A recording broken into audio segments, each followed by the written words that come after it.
Hey, Pretty Girl Club, welcome back to the Storytime series. I am currently going through all of my emails. So my inbox, it is now at 3,800 emails. I know that's really bad. It started off at 1,000 and now it has gone up so much. So if I don't get to your story, I'm sorry, but I'm actually really glad that you guys are emailing me because whenever I want to get some extra recording done, if I am feeling productive, then I will get these stories out. So if you have any story times about pretty girl problems, colorism, texturism, or futurism, then please email me at exoticalsunited@gmail.com because the world is watching us. The world is listening to us over here in our pretty girl corner of the internet. But this pretty girl says, "Good morning, Exoticals United. I hope you're doing well. I wanted to share some of my worst experiences dealing with jealous, bitter women who have targeted me throughout my life.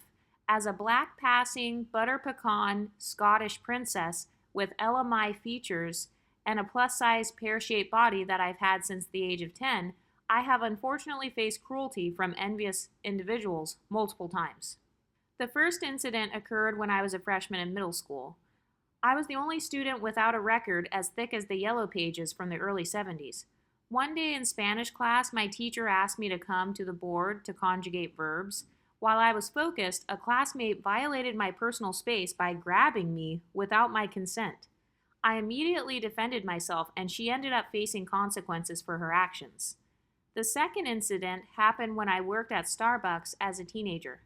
I was on the morning shift with four envious, mean spirited sisters who spent their time gossiping and spreading lies instead of working.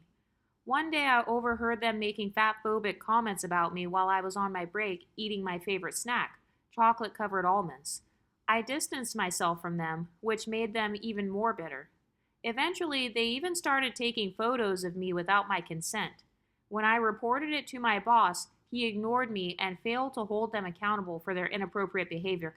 Yes, I've actually had people try to do that to me before too. A lot of times, if you are considered the pretty girl, if you're considered the more privileged person, jealous women actually will try to secretly take photos of you from unflattering angles, or they might try to go through like your old Facebook or your Tumblr pages or whatever from when you were a kid, and they'll try to make you feel bad. They want you to feel ashamed. That's basically what that is. They don't like the self esteem that you have, so they want to try to make you feel insecure about like your flaws. But she said the third incident occurred when I was shopping at a bookstore near my job.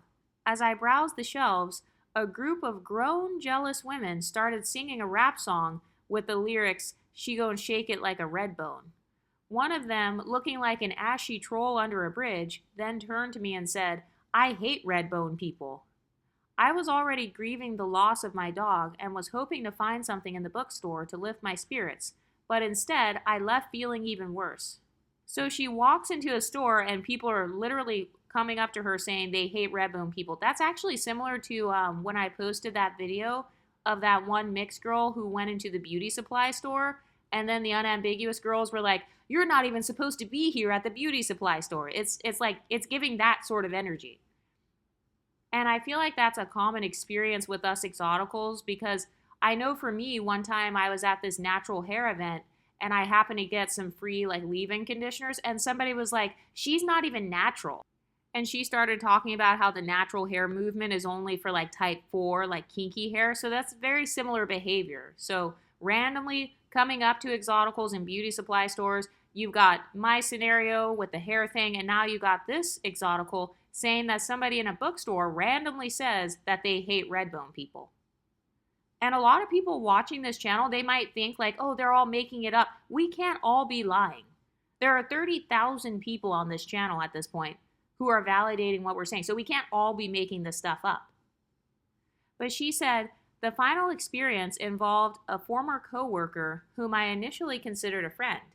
After about a year, I started noticing her making rude comments about my weight. One day, I helped a lost woman find her way out of the office, and she complimented me, calling me beautiful.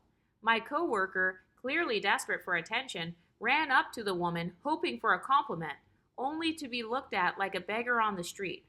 She later falsely accused me of dating a man in prison, even though I am a proud lesbian who has no interest in men, let alone those with criminal records. After I cut her off, she resorted to childish behavior, giving me dirty looks and slamming her office door. When I was sexually harassed at work, she had the audacity to mock my situation and even suggested that I quit my job instead of supporting me. Yes, has anyone ever noticed that when Exoticals get SA'd, a lot of women who feel like we are quote unquote privileged, they have no empathy for us. Look at what's going on with Cassie right now.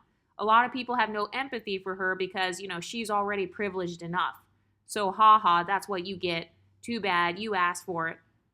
It's a very similar situation. But this girl says, I've shared these experiences because I know I'm not alone in dealing with bitter, insecure women who project misery onto others. It's unfortunate that instead of uplifting one another, some people choose to tear others down out of jealousy. I appreciate the space Exoticals United provides for women like me to share our experiences and be heard. Thank you for taking the time to read my story. Yep, I'm not surprised at all, but can any of you Exoticals relate to these stories? Have you ever had people try to randomly stalk you and take photos of you without your consent? Have you ever had people randomly invade your privacy or talk about how they hate your skin tone or how they hate red bones? Because we can't all be making this stuff up. But what do you ladies think? Let me know in the comment section and I'll talk to you next time. Stay pretty, ladies.